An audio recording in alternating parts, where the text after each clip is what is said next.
పాలమూరు ప్రథమ మేయర్గా మమత, డిప్యూటీ మేయర్గా మారేపల్లి సురేందర్ రెడ్డి ఏకగ్రీవంగా ఎన్నికయ్యారు. ఈ కార్యక్రమం ఈరోజు మహబూబ్నగర్ మున్సిపల్ కార్పొరేషన్లో జరిగింది. ఈ కార్యక్రమానికి ముఖ్య అతిథిగా ఎమ్మెల్యే ఎన్ఎన్ శ్రీనివాసరెడ్డి హాజరయ్యారు. 60 మంది కార్పొరేటర్లు ఏకగ్రీవంగా ఎన్నికైనట్లు తెలిపారు. అనంతరం వారికి సన్మానం చేసిన ఎమ్మెల్యే ఎన్ఎన్ శ్రీనివాసరెడ్డి అనంతరం మీడియాతో మాట్లాడి పారదర్శకమైన పాలన అందించడంలో ముందుంటామంటారు. ఈ మేయర్గా ఎన్నికైన మమతకు శుభాకాంక్షలు తెలిపారు. అనంతరం మీడియాతో ఎన్ఎం శ్రీనివాసరెడ్డి ఏం మాట్లాడాడో మీరే వినండి.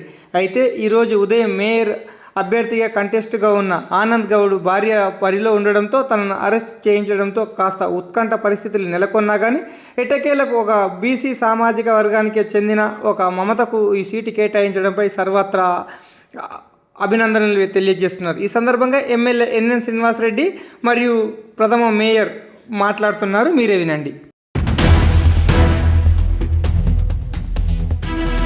అందరి ఆశీస్సులతోటి చాలా ఆనందంగా ఉంది నాకు.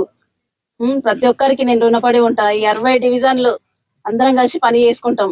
ఏమున్నా మేమందరం కలిసి కట్టుగా ఒకే కుటుంబంగా ఉండి చేసుకోగలుగుతాం.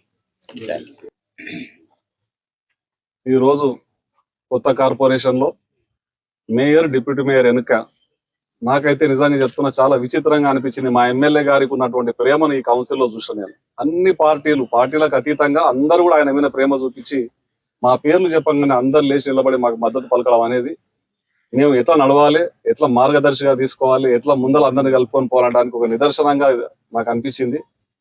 చాలా ఆనందంగా అనిపించింది.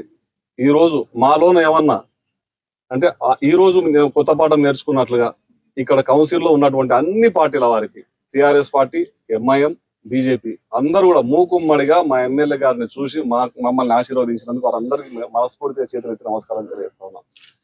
ఇంతటి గొప్ప అవకాశాన్ని ఇచ్చినటువంటి కాంగ్రెస్ పార్టీ పెద్దలకు, రేవంత్ రెడ్డి గారికి, మరియు పిసిసి ప్రెసిడెంట్ గారికి, డిసిసి ప్రెసిడెంట్ గారికి, మరియు కాంగ్రెస్ పార్టీలో ఉన్నటువంటి ప్రతి ఒక్క నాయకునికి కూడా మనస్ఫూర్తిగా ధన్యవాదాలు తెలియజేస్తూ, ఇంతటి అవకాశాన్ని సద్వినియోగం చేసుకుంటూ రాబో కాలంలో మా ఎమ్మెల్యే గారి ఆధ్వర్యంలో ఆయన సూచన మేరకు ప్రతి ఒక్క పనిలో కూడా చాలా అనుభవం ఉన్న వ్యక్తి కాబట్టి ఆయన యొక్క అనుభవాన్ని, సూచనలు తీసుకుంటూ మేయర్ గారు కానీ నేను కానీ పాలమూరు ప్రగతికి బాటలు వేయడానికి మా పని మేము చేస్తామని తెలియజేస్తా ఉన్నాం. Thank you.